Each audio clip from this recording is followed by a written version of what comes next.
ফিল্মি কায়দায় গাড়ি ছিনতাই, প্রশাসনের তৎপরতায় উদ্ধার গাড়ি, ধৃত 2। কলকাতার সল্টলেক উইপ্রো মোড় থেকে 5 যুবক একটি প্রাইভেট গাড়ি ভাড়া করেছিলেন ভাঙড়ে আসবেন বলে। চালককে জানিয়েছিলেন তাদের গাড়ি খারাপ হয়ে গেছে। তাদের কথা বিশ্বাস করে চালক মিসবাউল গাজী তিনি মঙ্গলবার রাতে ভাড়া নিয়ে যাত্রা শুরু করেন। সোনারপুরে খেয়াদয় এক যাত্রী নামবেন বলে জানান তাকে। সেখানে নামতে গেলে মিসবাউলকেও মারধর করে গাড়ি নিয়ে পালিয়ে যায় 5 অভিযুক্ত। বুধবার ভোরে ক্যানিংয়ে সেই গাড়ি নিয়ে চলে আসে অভিযুক্তরা। গাড়ির জিপিএস ট্র্যাক করে মিসবাউল ও ক্যানিংয়ে আসেন। সেখানে ট্রাফিক গার্ডের ওসি প্রণব হালদারের কাছে সাহায্য চান।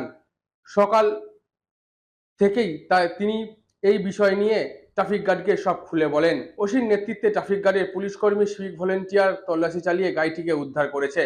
ঘটনায় 2 অভিযুক্তকে গ্রেপ্তার করেছে পুলিশ। ধৃতদের নাম নয়ন শেখ ও কৌশিক নস্কর। ঘটনায় বাকি অভিযুক্তরা পলাতক। তাদের খোঁজে তল্লাশি চালাচ্ছে পুলিশ। আমার গাড়িটা ওরা বুকিং করেছে, ভাড়া করেছিল আপনার উইপ্রোর পেট্রোল পাম্পের পুরো উল্টো দিক থেকে। ওরা ছিল 5 জন এবং হালকা পাতলা। ওরা এসে ওরা আমাকে প্রথমে খায়াদা যেখানটা নামানোর কথা ছিল ওই পজিশনে ওরা নামিয়েছে এমন একটা লোকেশনে, সেই লোকেশনটা খালি এবং শুনশান। আর্লি মর্নিং, তখন ওই মানুষজন যাওয়া আসা করছে না।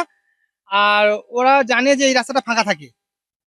আমি এবারে ওরা বলছে যে ওই ভাইটা ওখানে নামলে ও বাড়ি থেকে পয়সা এনে তোমাকে দেবে, আর বাকি 4 জন আমরা ঘটকপুকুরে গিয়ে দিয়ে দেবো। আমি বললাম তো এটা স্বাভাবিক ব্যাপার, হতেই পারে। তো আমি সেই হিসেবে ওখানে, ওরা বললো দাদা একটু টয়লেট করো, একটু ফাঁকা জায়গা থেকে দাঁড়িয়ে যাও। ওরা টয়লেট করতে নেমে গেছে, যে যার মতন চারিদিকে ছড়িয়ে গেছে। আমিও আমার মতো বললাম তাহলে একটু টয়লেটটা করে নিই, ফাঁকা রাস্তা যখন পেয়ে গেছি। আমি টয়লেট করছি, এমতো অবস্থায় এই যে ধরা পড়ে গেল না বড় ছেলেটা, এই ছেলেটা কোনোদিন কিছু না, আমার সঙ্গে খুব ভালো সম্পর্ক, গাড়ির মধ্যে গল্প করতে করতে আসা। হঠাৎ আমার এই গর্দানে একদম আচমকাই কিল মেরেছে। যখনই কিলটা মারলো না, আমি কাল দুপুর থেকে ডিউটি করছি আজ সকাল পর্যন্ত, আর আমার পেটে তেমনও কিছু নেই, আমার শরীরটা খুব উইক উইক মতন, একটা খিদে পেলে যেমন হয়। তো আমার না পুরো মনে হয় যেন অন্ধকার মধ্যে একটা ঝিলিক মেরেছে, যেমন বিদ্যুৎ চমকালো হয়। তারপরে বলছে ছুরিটা বের কর, ওর পেটের মধ্যে মেরে দেবো, ওকে পুরো এখানে শুইয়ে দিয়ে আমরা বেরিয়ে যাবো। হ্যাঁ, আমি বলছি ভাই আমাকে মেরো না, তোমাদের এক কাজ করো, গাড়ির চাবিটা তোমরা গাড়িটা নিয়ে চলে যাবে, তো গাড়িটা নিয়ে না, চাবি নিয়ে চলে যাবে।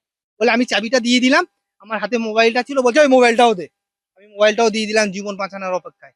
তারপর ওরা ওখান থেকে চলে এলো, আমি ওখান থেকে 1 কিলোমিটার দৌড়েছি, কোনো মানুষ পাইনি।